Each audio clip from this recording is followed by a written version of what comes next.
Wrong number वाला प्यार episode 92। Italy रोम city. रात का वक्त। रात 11:01 पर फाइनली जेट लैंड किया। वहां पर तेजा और दो बॉडीगार्ड कार लेकर खड़े थे। सभी लोग कार में बैठे विला के लिए निकल पड़े। एंटोनियो ने माहिर को कॉल करके इन्फॉर्म कर दिया कि वह सभी कार में बैठ घर आ रहे हैं, जो सुनकर माहिर स्टडी रूम से बाहर आया। नीचे आते ही डॉक्टर एलिना और शगुन को बता दी कि डॉक्टर लियो आ रहे हैं। डॉक्टर लियो ऐसे डॉक्टर थे जो भी पेशेंट को अपने हाथ में लेते थे 99% उसे ठीक करने के ही दम लेते थे। बहुत मुश्किल से ही उनके साथ हाथ से पेशेंट का प्रॉब्लम आया होगा, वरना वह हमेशा अपना बेस्ट देते आ रहे हैं। उनका ऐसा नहीं था कि पेशेंट अमीर हो या गरीब हो, वह हर किसी को एक समान इलाज करते थे और अगर उन्हें कोई ऑफर भी देकर बुलाए तो अपने हाथ से पेशेंट छोड़कर नहीं जाते। उन्हें कोई फ़र्क नहीं पड़ता, अपने काम को लेकर बहुत लॉयल हैं। डॉक्टर एलिना ने डॉक्टर लियो के बारे में बहुत सारी तारीफ़ें सुनी थी, यहाँ तक कि उन्हें बहुत सारे अवार्ड भी मिले थे और वह हमेशा सुर्खियों में रहा करते थे, जिसके चलते डॉक्टर एलिना ने अथर्व के इलाज के लिए 3 दिन पहले से ही अपॉइंटमेंट लेने के लिए ट्राई कर रही थी, पर उनका अपॉइंटमेंट मिलना मुश्किल हो रहा था। फाइनली उनका अपॉइंटमेंट भी मिल गया और वह खुद आ रहे हैं। आज डॉक्टर एलिना उनसे मिल भी लेंगी। कुछ देर बाद विला के बाहर गाड़ियां आकर खड़ी हो गई, जिसकी आवाज़ सुनकर माहिर विला से बाहर निकला। उसके पीछे डॉक्टर एलिना और उन्हीं के साथ शगुन भी बाहर आई। डॉक्टर एलिना ने जिस तरह उनके बारे में माहिर और शगुन को बताई थी, उन्हें तो पूरा उम्मीद था कि डॉक्टर लियो अथर्व को ठीक कर देंगे, पर कहीं न कहीं उन्हें डर भी सता रहा था कि कितने बेस्ट से बेस्ट डॉक्टर आकर ना कहकर चले गए।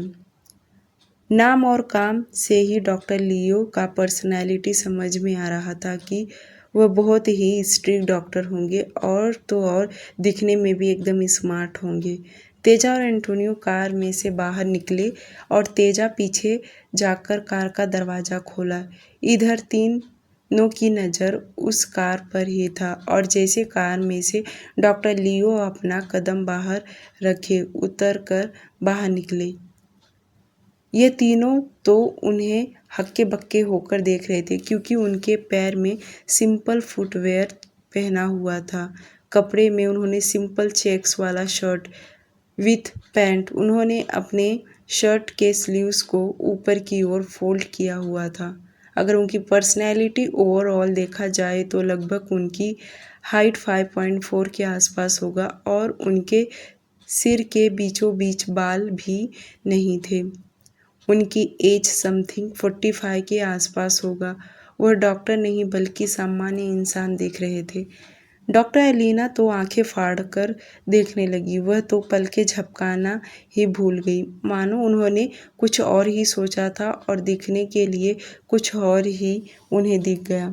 क्योंकि डॉक्टर एलिना ने जब उनके बारे में सर्च की थी तो उनका एक ही फ़ोटो नहीं दिखाई दिया और यह काफ़ी पुरानी थी जब उन्हें बेस्ट अवार्ड मिला था। माहिर भी कुछ इसी नज़रिए से डॉक्टर लियो को देख रहा था। उसने उम्मीद छोड़ दिया कि यह क्या ही कर सकते हैं। वहीं शगुन को इस बारे में कुछ नहीं पता, उसे तो बस अथर्व ठीक हो जाए, यही वह चाहती थी। डॉक्टर लियो और बाकी सभी लोग विला के अंदर पहुंचे।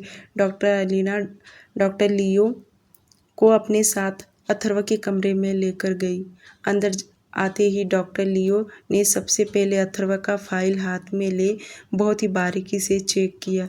सबसे पहले डॉक्टर लियो ने पेशेंट का चेकअप किया था।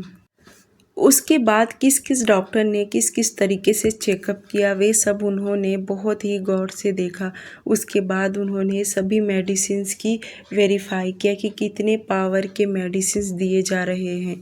ये सब वेरीफाई करने में उनके 1 घंटा चला गया। वहीं डॉक्टर एलिना अपने मन में सोचने लगी, दूसरे डॉक्टर तो 1 घंटे में पेशेंट का पूरा चेकअप करके चले जाते थे और ये हैं कि 1 घंटे के ऊपर हो गया, पेपर ही पढ़ रहे हैं, दवाई देख रहे हैं, तो इन्हें इलाज करने में कितना वक्त लगेगा।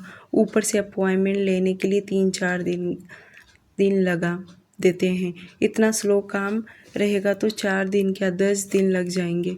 डॉक्टर अलीना बहुत ही गौर से डॉक्टर लियो को देख रही थी और मन ही मन मुस्कुराने लगी। डॉक्टर लियो चेयर पर बैठ अथर्व की आंखों के पलके खोलकर देखे। उसके बाद उसने फिंगर उसके लिए हर एक बॉडीगार्ड भी बहुत ही बारीकी तरीके से स्कैन कर रहे थे, यहाँ तक कि पैरों की उंगलियां उन्होंने हल्का सा मसाज भी किया। उसके बाद उन्होंने अपना लैपटॉप खोलकर साइड में रखा और आने के वक्त उन्होंने अपना मेडिकल किट बॉक्स भी साथ लेकर आए। उन्होंने डॉक्टर अलीना का ईमेल उन्हें पहले ही ईमेल कर दिया था, इसलिए बहुत सारे मेडिसिन्स बहुत कुछ पहले ही तरफ से लेकर आ गए हुए थे। डॉक्टर अलीना बाहर आ गई। वही बाहर लिविंग एरिया में माहिर शगुन सब थे। शगुन 2 घंटे के बाद डॉक्टर लियो अथर्व के रूम में बाहर निकले। उनको बाहर आता देख सभी लोग खड़े हो गए। कोई कुछ नहीं कह रहा था। डॉक्टर लियो उनके सामने खड़े होकर बोले, मैंने अभी तक पेशेंट का रिपोर्ट और मेडिसिन्स चेक किया हूँ। मुझे उन्हें चेक करने के लिए अभी वक्त लगेगा और मैं यही रहकर ट्रीटमेंट करना चाहता हूँ ताकि पेशेंट का इलाज कर पाऊँ। यहाँ तक कि तभी मैं आप लोगों को ठीक तरह से समझा पाऊँगा। माहिर कुछ बोला नहीं और ना ही डॉक्टर अलीना ने कुछ कहा, पर तीनों ने डॉक्टर लियो के अंदर एक बात नोटिस किया कि उन्होंने इतना वक्त लगाया चेक करने के लिए, पर वह बाहर आते ही उन्होंने ऐसा नहीं कहा कि मैं ठीक नहीं कर सकता हूँ, कोई झूठी उम्मीद नहीं दिया, बल्कि तो वह रिस्पॉन्सिबिलिटी ले रहे हैं। क्योंकि बाकी के जितने भी डॉक्टर आए उन्होंने एक ही प्रॉब्लम बताया कि पेशेंट रिस्पॉन्स नहीं दे रहा, और तो और सेम कंडीशन बताकर चले गए। इन्होंने ऐसा कुछ नहीं किया। शगुन की उम्मीद जाग रही, कोई तो कह रहा है कि यहाँ रहकर उनका इलाज करूँगा। डॉक्टर लियो के इतना कहने के बाद वहाँ से सभी लोग अपने अपने घर कमरे में चले गए, क्योंकि अब रात में काफ़ी हो गया था। डॉक्टर वापस अपने कैबिन में गए और उन्होंने लैपटॉप ले उसके ट्रीटमेंट सॉल्यूशन निकालने लगे।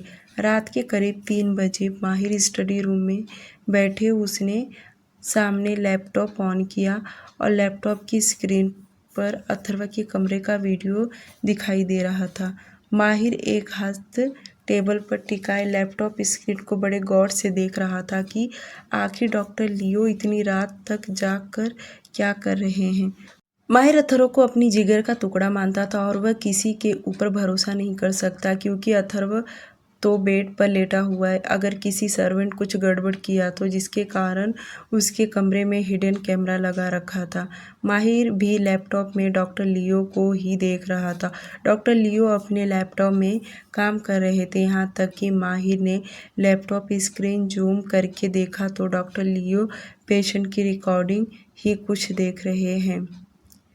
कुछ देर बाद उन्होंने अपना लैपटॉप साइड में रखा और चेयर से उठ खड़े हुए और अथर्व को बड़े गौर से देख रहे थे। उसके बाद उसके पैर के पास जाकर खड़े हो उसके उंगलियों को हल्का मसाज देने लगे। कभी वह उसके पैरों की उंगलियों को मसाज दे रहे थे तो कभी हाथ की उंगलियों को। करीब 20 मिनट तक ऐसे ही करते रहे। उसके बाद वह कमरे से बाहर निकले और उन्हें जो कमरा दिया गया था वहाँ जाकर सो गए। यह सब देख माहिर अपने मन में कहने लगा, इसे देखकर तो नहीं लगता कि अथर्व को ठीक कर सकता है। मुझे और बेस्ट से बेस्ट डॉक्टर का सर्च करना चाहिए ताकि अथर्व को जल्द से जल्द ठीक कर सके। अगली सुबह 9 बजे डॉक्टर लियो सुबह बहुत जल्दी उठ गए थे। सबसे पहले वह गार्डन में जाकर एक्सरसाइज किए। उसके बाद उनके हेल्थ रूटीन में उन्होंने किया। उसके बाद भी फ्रेश हो गए और जैसे फ्रेश होकर वह बाहर आए तो कुछ ही देर बाद एक पार्सल बॉय लेकर आया। गार्ड ने सबसे पहले माहिर को इन्फॉर्म किया कि डॉक्टर लियो ने मेडिकल किट मंगवाया है, उनके नाम से पार्सल आया है। जो सुन माहिर ने कहा, ठीक है, उसे अंदर आने दो। गार्ड बाहर जाकर उस कुरियर बॉय को अंदर लेकर आया। तब तक डॉक्टर लियो भी लिविंग एरिया में आ गए। वह कोरियन बॉय बॉक्स रखा तो डॉक्टर लियो ने सब कुछ खोलकर देखने लगे कि जो कुछ उन्होंने मंगवाया है वह सब आया कि नहीं। उस बॉक्स में एक छोटा सा मशीन था और बहुत सारे मेडिसिन्स थे जो कि रात को ही डॉक्टर ने चेंज किया था। वह सब उन्होंने लेकर अथर्व के कमरे में चले गए। उन्होंने पीछे डॉक्टर एलिना और माहिर, शगुन सभी लोग आए। डॉक्टर लियो अपने हाथ दोनों हथेली आपस में जोड़ सभी के तरफ देखते हुए बोले, आप सब मेरी बात ध्यान से सुनिए। पेशेंट का कोमा में जाना बहुत सारे रीज़न हो सकते हैं और मेडिकल भाषा में इसके नाम भी बहुत अलग अलग हैं। अनेक्सफेलोपैथी, एनोक्सिक, ये सब कोमा में जाने का अलग नाम है। ऐसे बहुत सारे नाम हैं, पर आप लोगों को मेडिकल लैंग्वेज तो समझ में नहीं आएगा सिवाय डॉक्टर एलिना को छोड़कर। तो मैं एक एग्जाम्पल के तौर पर आप लोगों को समझाना चाहता हूँ। जैसे राह चलते इंसान का बहुत भयानक एक्सीडेंट हो गया क्योंकि उसकी कोई गलती नहीं थी। वह अचानक से दुर्घटना हुआ। उसे अचानक से एक्सीडेंट होने की वजह से वह इंसान तड़पता रहा है। वह जीना चाहता है। अगर वह कोमा में भी चला गया तो भी वह जीना चाहता है और वह अपनी पूरी ताकत लगाता है। इस कोमा में ऐसा होता है। और दूसरे केस में जैसे कि इंसान को साजिश करके फंसाया जाए और उसकी जान ले लिया जाए। इंसान को सच्चाई पता चलता है ना तो वह वहीं मर जाता है। वह बिल्कुल भी जीना नहीं चाहता। उसे आप कितने भी अच्छे से अच्छे डॉक्टर से इलाज करवा लो, पर वह पेशेंट ही नहीं जीना चाहता तो डॉक्टर क्या ही करेंगे। लियो आगे बोले, जब मैं रात को यह सर्च कर रहा था तो मुझे पेशेंट में वही नज़र आया। पेशेंट रिस्पॉन्स नहीं दे रहा। सारे डॉक्टर का यही कहना है ना, तो ये सही है। पेशेंट मिस्टर अथर्व का यही कंडीशन है। वह बिल्कुल भी जीना नहीं चाहते। यह मैंने आप लोगों को सिंपल लैंग्वेज में समझा दिया। इतना बोल डॉक्टर लियो चुप हुए कि यह सुन शगुन अपने राइट हैंड मुंह पर दबाकर जोर जोर से रोने लगी क्योंकि डॉक्टर ने जो कहा बिल्कुल सही कहा। शगुन को इस तरह रोता देख माहिर उसकी तरफ देखने लगा तो वहीं डॉक्टर एलिना और डॉक्टर लियो वे दोनों भी समझ गए कि मिसेस अडानी क्यों रो रही है। माहिर डॉक्टर लियो से कोई उम्मीद तो नहीं लगा के रखा था, पर उसकी बातें सुन एक अलग ही मोटिवेशन आ रहा था। रात से कुछ कहा नहीं पर अब रिक्वेस्ट करते हुए कहा, डॉक्टर लियो, मैं आपसे उम्मीद लगा रहा हूँ। उम्मीद करूँगा कि आप नाराज़ नहीं करेंगे। इतना बोल माहिर उस कमरे से बाहर निकलने उसके जाते ही शगुन अपने दोनों हाथ जोड़ डॉक्टर लियो के सामने रोने लगी। शगुन रोते हुए आगे बोली, doctor Leo please please Atharva को ठीक कर दीजिए। अथर्व के ठीक होते ही आप जो मांगेंगे वह सब हम लोग देने के लिए तैयार हैं। सिर्फ एक बार अथर्व को होश में ला दीजिए। शगुन को इस तरह रोता देखना डॉक्टर लियो उसे हौसला देते हुए बोली, प्लीज़ मिसेस अडानी, आप इस तरह मत रोइए। मैं कह रहा हूँ ना, मैं अपनी तरफ से पूरी कोशिश करूँगा। शगुन थोड़ी देर तक वहीं खड़ी रही। उसके जाने के बाद डॉक्टर लियो कमरे के अंदर गए और बड़े से स्क्रीन के पास सब कुछ देखने लगे। कभी स्क्रीन तो कभी बीच बीच में उठकर अथर्व का भी चेकअप कर रहे थे। क्योंकि वह जिस पेशेंट को हाथ में लेते थे उसे ठीक करके ही छोड़ते थे। दूसरी तरफ इंडिया कोलकाता, माया जी कॉल लगाकर अपनी बेटी का खबर ले रही थी, क्योंकि कल से जब से उन्होंने अथर्व के बारे में सुना है तब से उन्हें अपनी बेटी की फिक्र लगा हुआ है। उन्हें डर था कि कहीं अथर्व को कुछ हो ना जाए तो उनकी बेटी वहाँ अकेली क्या क्या करेगी। उनके मन में बुरे बुरे ख्याल आने लगे। जब उन्होंने अपनी बेटी को कॉल किया तो शगुन उन्हें रोते हुए बता दी कि डॉक्टर आए हुए हैं चेकअप करने के लिए, जिसके चलते वह बाद में बात करेगी। जो सुनकर माया जी ने अपनी बेटी को परेशान नहीं किया, बल्कि उन्होंने कहा कि जब वह फ्री हो जाए तब कॉल करे। वहीं मुंबई में नीलम जी कल अथर्व को कॉल की थी, पर उसने कॉल नहीं उठाया और पूरा दिन कॉल बैक भी नहीं किया, जिसके चलते उन्होंने आज सुबह में ही अथर्व को कॉल की तो किसी ने भी कॉल नहीं उठाया। तो उन्होंने माहिर को कॉल लगाया और माहिर ने तुरंत कॉल उठा लिया। तो नीलम जी गुस्सा करते हुए बोली, अथर्व उनका फ़ोन नहीं उठा रहा, इतना कहाँ बिज़ी हो गया। पहले तो कभी ऐसा नहीं करता था, माना बिज़ी होने के नाते कॉल नहीं उठा रहा, पर बाद में तो कॉल कर ही सकता है ना। नीलम जी उसकी गलतियां बताने लगी, जो सुनकर माहिर अपनी आंखें बंद कर लिया और बोला, इस वक्त वह बाहर है, विला जाकर बात करवा दूंगा। माहिर ने ये झूठ बोला क्योंकि वह इस वक्त घर पर ही था। अब उसे टेंशन आने लगा था कि वह नीलम जी और अथर्व की बात कैसे करवाएगा। बहुत सोचने के बाद करीब 1 घंटा बीत गया, तब उसे आइडिया आया कि क्यों न वह इस बारे में हैकर जीरो से कुछ आइडिया ले, क्योंकि उसके मोबाइल में अथर्व की वॉइस रिकॉर्डिंग है। अगर उसी से मिलता जुलता जीरो कुछ उसकी हेल्प कर दे। उसे ये आइडिया सही लगा और वह तुरंत अपना मोबाइल ले हैकर जीरो को कॉल लगाया और एक ही सांस में उसने अपना सारा प्रॉब्लम बता दिया। जो सुनकर कॉल के दूसरी ओर से जीरो बोला, करीब मुझे 1 घंटे का वक्त दीजिए, मैं इस बारे में आपको अपडेट दे दूंगा और यह काम कोई बहुत बड़ा मुश्किल का नहीं है, यह हो जाएगा।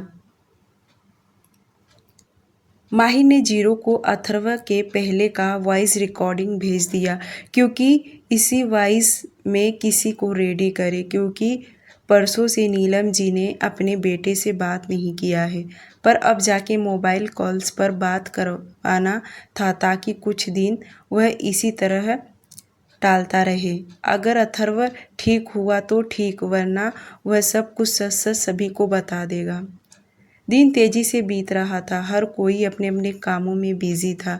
तो वहीं डॉक्टर लियो अपनी पूरी जी जान लगाकर अथर्व का इलाज कर रहे थे। उन्होंने अपनी कोई कसर नहीं छोड़ा, यहाँ तक कि वह दिन रात पेशेंट के साथ ही रह रहे थे। डॉक्टर लियो के यहाँ होने से माहिर ने दूसरा डॉक्टर कंसल्टेंट नहीं किया और डॉक्टर लीना भी डॉक्टर लियो की पूरी मदद कर रही थी। उधर माहिर ने जीरो की हेल्प से उसने सेम अथर्व के आवाज़ जैसा रिकॉर्ड किया और यह रिकॉर्डिंग नीलम जी को भेज दिया, जिसमें अथर्व की आवाज़ में कह रहा था कि मॉम, मेरे 2-3 प्रोजेक्ट चालू है, जिसकी वजह से मैं बहुत बिजी हूँ और आप फिक्र मत कीजिए, मैं जैसे फ्री हो जाऊँगा वैसे ही आपसे बात करता हूँ।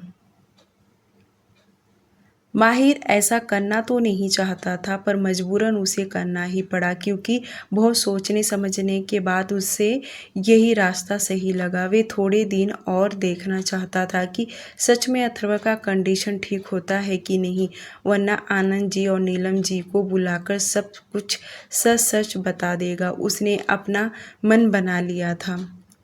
शगुन ने तो कसम खा ली थी कि जब तक अथर्व होश में नहीं आएगा तब तक वह अपने पैरों में चप्पल नहीं पहनेगी। वही सर्वेंट लूसिया हर रोज़ चर्च जाकर प्रे किया करती थी कि उसका बॉस अथर्व ठीक हो जाए।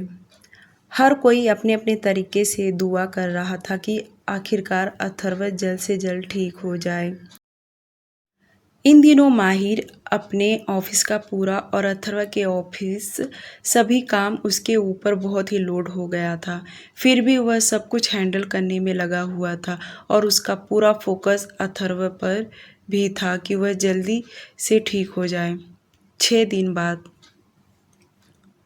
अथर्व को एक ही जगह लेटे हुए 6 दिन बीत गए, फिर भी अथर्व को होश नहीं आया।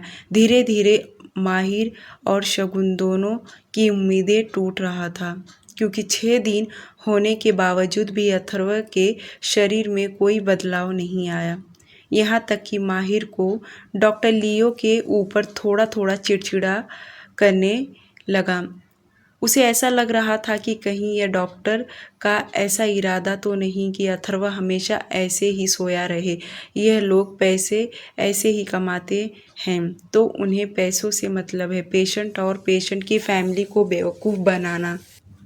माहिर ने एक आधा बार उसने रूडली बातें करने लगा। माहिर का गुस्सा जायज़ था, पर डॉक्टर लियो ने उसकी बातों का कोई बुरा नहीं मानते थे, बल्कि वह अपना पूरा 100% देने की कोशिश कर रहे थे। वक्त तेज़ी से बीत रहा था और 4 दिन बीत गए। ये 4 दिन कैसे बीते समझ में नहीं आया किसी को भी। आज टोटल 10 दिन अथर्व को हो गया गोली लगे। 10 दिन से वह एक ही जगह पर लेटा हुआ है, पर अभी तक उसे होश नहीं आया। आज तो माहिर सुबह सुबह डॉक्टर लियो पर भड़क गया था। पूरे 10 दिन का वक्त ले लिया, पर उन्होंने अथर्व के चेकअप में 1% भी सुधार नहीं आया।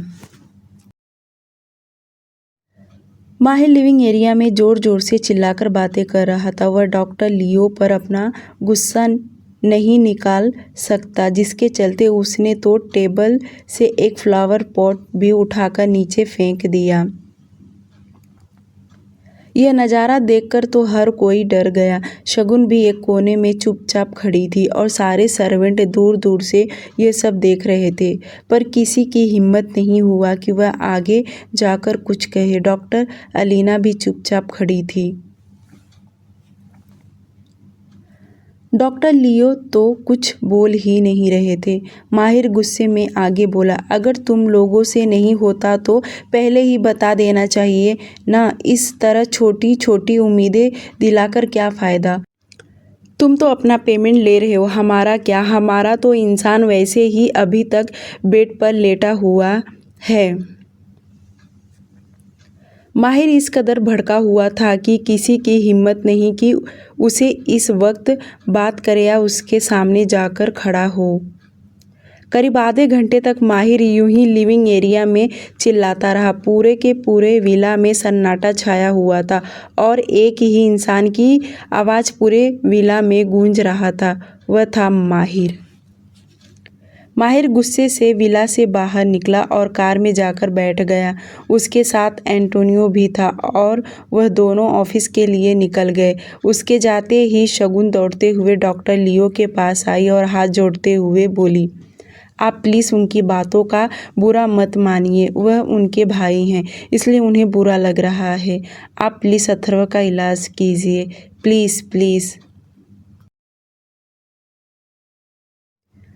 ये बोलते वक्त शगुन की आंखों में आंसू आ गया, क्योंकि उसे डॉक्टर लियो से बहुत उम्मीद हो गया था। वह रोज़ उनके पास जाकर घंटों बातें किया करती थी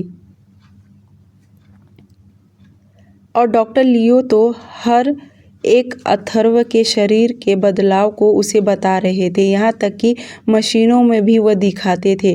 पहले की रिपोर्ट से और आज की रिपोर्ट से 70% का बदलाव आया हुआ था, पर यह बात डॉक्टर लियो अपने मुंह से किसी को भी नहीं बता रहे थे।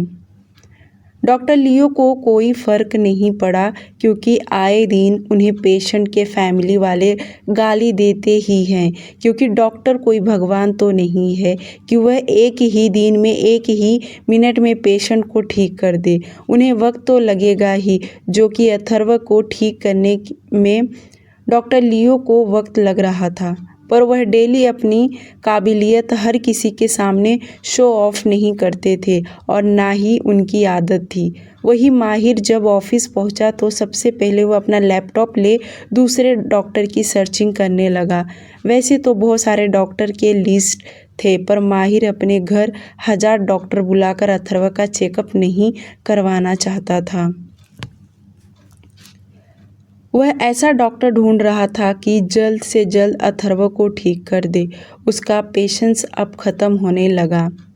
उसके पास डॉक्टर के तो बहुत सारे लिस्ट थे, उसमें से वह करीब घंटे भर बेस्ट डॉक्टर का नाम सर्च करने में लगा दिया, जिसमें से बहुत सारे नाम तो बेस्ट डॉक्टर में आ रहे थे। उसमें से गिने चुने उसने 2-4 डॉक्टर के नाम सेलेक्ट किया होगा। उसने अब सोच लिया था कि अब डॉक्टर लियो को वह निकाल देगा, क्योंकि उसने 10 दिन वेस्ट कर दिया है। दूसरी तरफ इंडिया, वेस्ट बंगाल, कोलकाता। माया जी ने जो लड़का राशि के लिए देखा था, वह लड़के वालों का आज सुबह सुबह कॉल आया कि कब वे लोग लड़की को लेकर आएंगे, ताकि लड़का लड़की साथ में बैठकर एक दूसरे को देख ले और यह रिश्ता आगे बढ़े। माया जी काफ़ी देर से फ़ोन पर अपने भाई से बात कर रही थी, क्योंकि यह रिश्ता उन्होंने ही लाया था। उनके भाई ने उन पर प्रेशर डालने लगे कि जल्दी से राशि को तैयार करें और इसी हफ्ते लड़का लड़की एक दूसरे को देख ले, क्योंकि लड़के वाले कब से फोर्स किए जा रहे हैं, उन्हें सामने से लड़की देखना है। माया जी ने अपने भाई को समझाया कि उन्हें थोड़ा और वक्त चाहिए, पर उनके भाई सुनने को तैयार नहीं थे, क्योंकि कुछ हफ्ते पहले श्याम जी ने उन्हें परेशान किया था कि राशि के लिए लड़का देखे, और आज रिश्ता आया है तो यह लोग कोई जवाब नहीं दे रहे। और इतना अच्छा रिश्ता हाथ से निकल जाएगा तो उन्हें बुरा लगेगा। यह सब सोच माया जी के भाई उन पर दबाव डालने लगे। यह सुन माया जी उनसे कहा कि कम से कम 1-2 दिन का तो टाइम दे, जो सुनकर उनके भाई मान गए। कॉल कट करने के बाद माया जी अपने पति श्याम जी और अपनी बेटी राशि से मिलकर बात करने लगी। इस वक्त तीनों सुबह सुबह बैठकर डिस्कस करने लगे। श्याम जी बोले, शगुन इस वक्त बहुत परेशान है और अथर्व को गोली लगा, और हम यहाँ राशि के लिए रिश्ता देखेंगे तो ये सही समय नहीं है। श्याम जी ब्राह्मण फैमिली होने के नाते उन्होंने सब कुछ ध्यान से देखने लगे।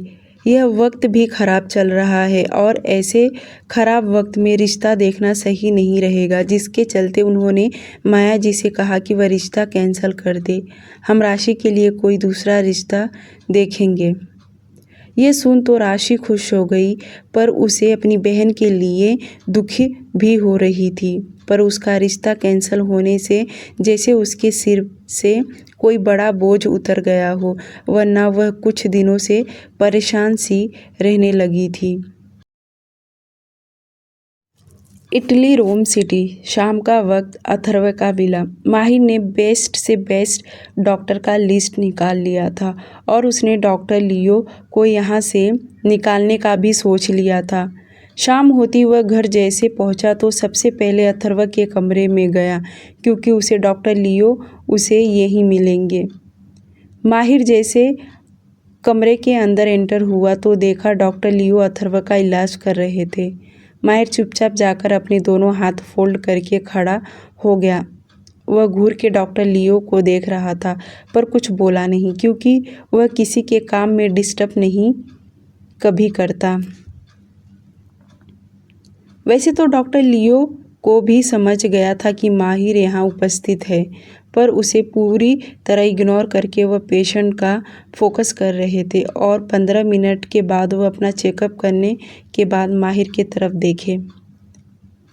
माहिर अपने कोल्ड वॉइस में डॉक्टर लियो से कहा, डॉक्टर, आपने मेरे भाई का बहुत अच्छे से इलाज किया, उसके लिए thank you so much, but मुझे नहीं लगता कि आप इसे ठीक कर सकते हैं, जिसके चलते मैंने कुछ डॉक्टर के बारे में सर्च किया हूँ और एक जापानी डॉक्टर ने से आज ही मेरा बात भी हुआ है। वह 2 दिन के बाद यहाँ आ जाएंगे इसका इलाज करने, तो आप आज या कल यहाँ से जा सकते हैं। माहिर को जो कुछ कहना था उसने एक ही सांस में कह दिया।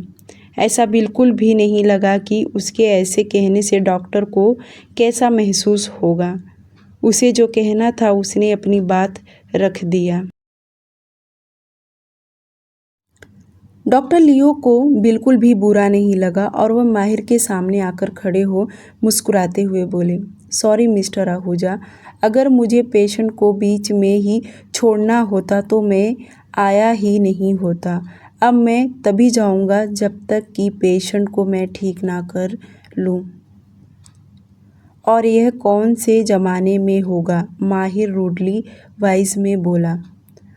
आज माहिर सुबह से डॉक्टर लियो की बेइज्जती किए जा रहा था, यहाँ तक कि कितने बार उसने उनकी इंसल्ट किया, फिर भी डॉक्टर लियो को बुरा नहीं लगा, बल्कि वह हर वक्त मुस्कुराते हुए उससे बात कर रहे थे। और अभी भी वह अपनी बात बड़ी इज्जत के साथ रखते हुए बोले, मिस्टर आहूजा, मैंने कहा ना, मैं तब तक नहीं जाऊंगा जब तक कि पेशेंट को मैं ठीक ना कर दूं।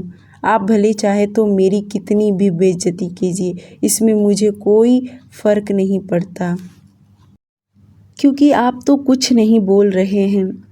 इससे भी मैंने कड़वे कड़वे शब्द सुने हैं, यहाँ तक कि लोग गालियाँ देते हैं, गालियों के साथ साथ मारने के लिए भी खड़े हो जाते हैं।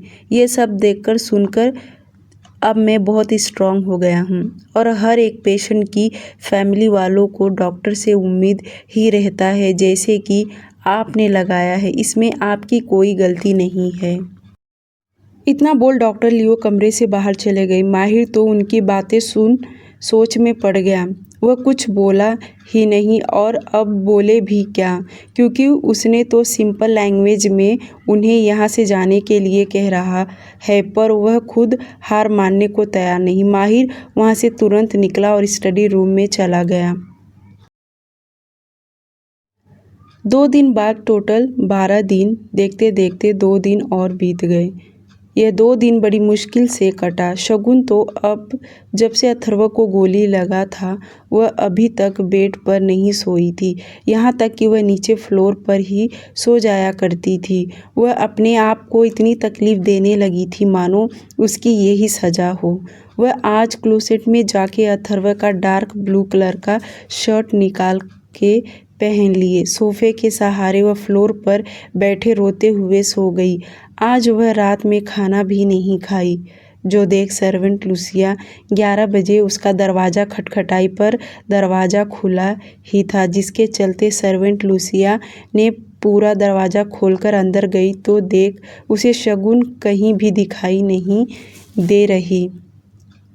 वह मैडम मैडम का आवाज़ लगाते हुए चारों तरफ देख ही रही थी, पर जब वह सोफे के पास गई तो देखी तो शगुन नीचे फ्लोर पर सोई हुई है।